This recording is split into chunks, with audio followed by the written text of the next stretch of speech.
This is a story of courage, a story of faith, family, and one of the most powerful acts of devotion ever recorded in ancient history.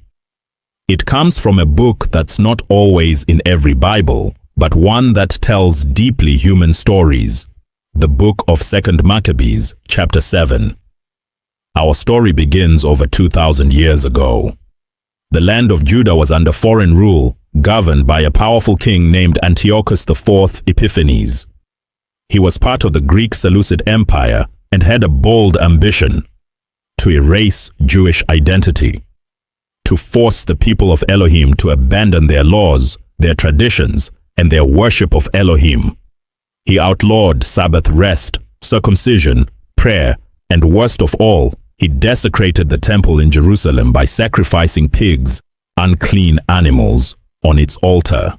Among the laws outlawed by King Antiochus were circumcision forbidden, and you shall be circumcised in the flesh of your foreskins, and it shall be a sign of the covenant between me and you.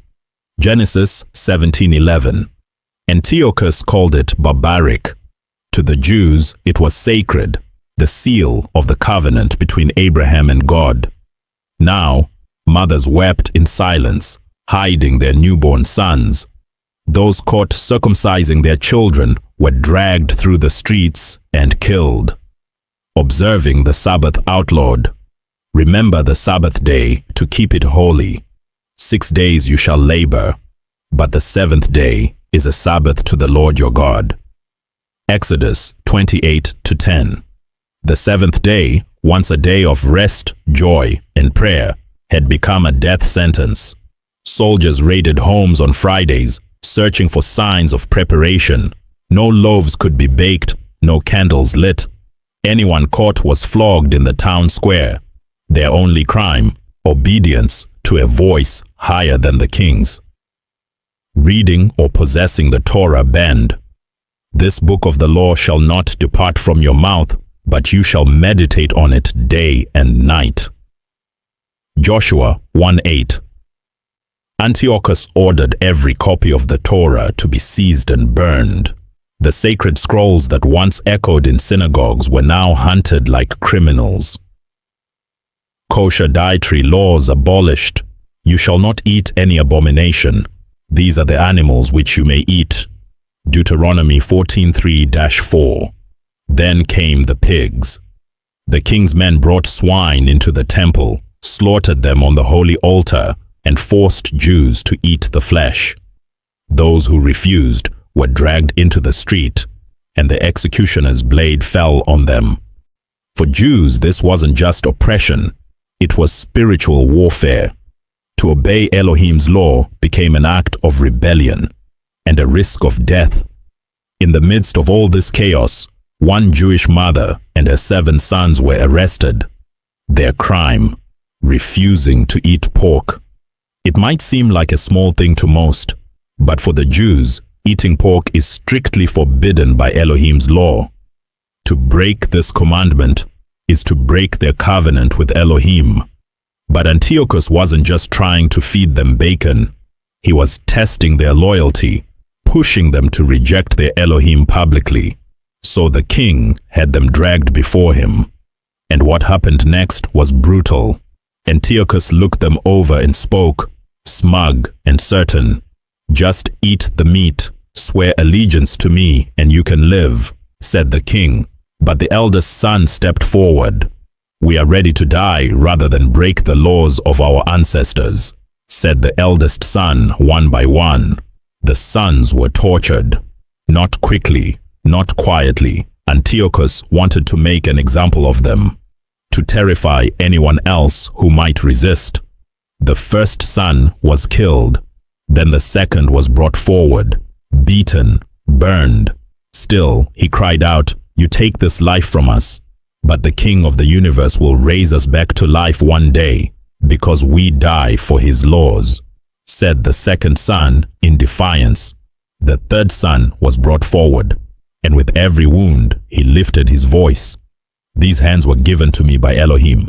He'll give them back in the resurrection," said the third son, and so it continued.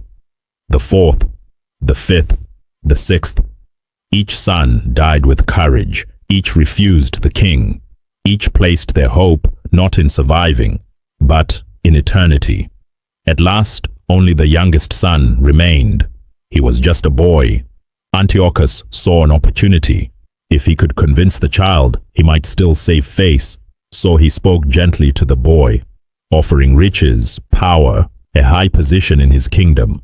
He even asked the mother to talk some sense into her son, and she did, but not the way he expected. "My son, I carried you for 9 months, I raised you, I gave you everything I had. But it was Elohim who gave you life. So don't fear this butcher. Prove yourself worthy of your brothers, and choose death, so that we may be reunited in Elohim's mercy," she said. The boy smiled, then turned to Antiochus. "You may kill me now, but I will not obey you," he said, and with that, he too died, faithful to the very end. The king addressed the woman. "Woman, enough of this. You have lost everything. Your womb has been emptied by stubbornness. Persuade me not with loyalty to the law, but with wisdom. Recant your God and live. I will make you rich. I will raise you to honor among the Greeks." The mother lifted her face, her eyes red from tears, yet blazing with holy fire. Slowly, she stepped forward, her feet unshaken, though she stood on the blood of her children. "You may take my body, O king, but my soul is not yours to command. These 7 sons of mine, they died not in vain, for they die in hope of the resurrection. The God who gave them breath will raise them again to everlasting life," said the woman. "But you, Antiochus, you shall have no such hope. You, who lift your hand against heaven, shall cry out for mercy and find none."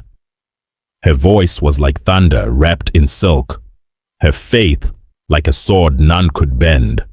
Antiochus, trembling with fury, gave the order. The guards moved toward her, and still she did not flinch, and so she died, the last of them, not as a victim, but as a victor, a woman who conquered a king, not with weapons, but with faith. At last, the mother was killed. She was not a queen, not a prophet, not a warrior, just a mother who believed. 7 sons, 1 mother, all gone from the earth, but not forgotten. Their story spread across generations, not because of the horror, but because of the hope. They chose something greater than survival. They chose truth. They refused to betray their faith, even under the most brutal pressure. And the mother, her name isn't mentioned in the text, but her faith, her courage, and her words echo through history like thunder. This isn't just a tale from ancient times. It's a reminder. In a world full of compromise, this family stood unshaken. They remind us that faith isn't always safe. That belief can cost something, sometimes everything. But they also remind us of resurrection, of eternal justice, of Elohim who sees, remembers, and restores. The King of the universe will raise us up to an everlasting renewal of life. 2 Maccabees 7:9. May we all have the courage of that young boy, the wisdom of that mother, and the faith that dares to stand even when the world tries to silence it. Will you follow the crowd, or will you stand for what's right? Will you trade comfort for conviction, or will you, like these 8 souls, choose faith over fear? Their story lives on, and now it's yours to carry. Stand firm on what you believe. It might result into losing a job, losing a friend, or even a family. It may result into bodily harm, or even physical death. But at least a record will be out that you stood for something you believed in. Thanks for choosing courage. If this story has awakened your spirit, we encourage you to like, comment, and subscribe to our channel for more echoes from the past that impacts on our lives today. Thanks for watching, and be blessed.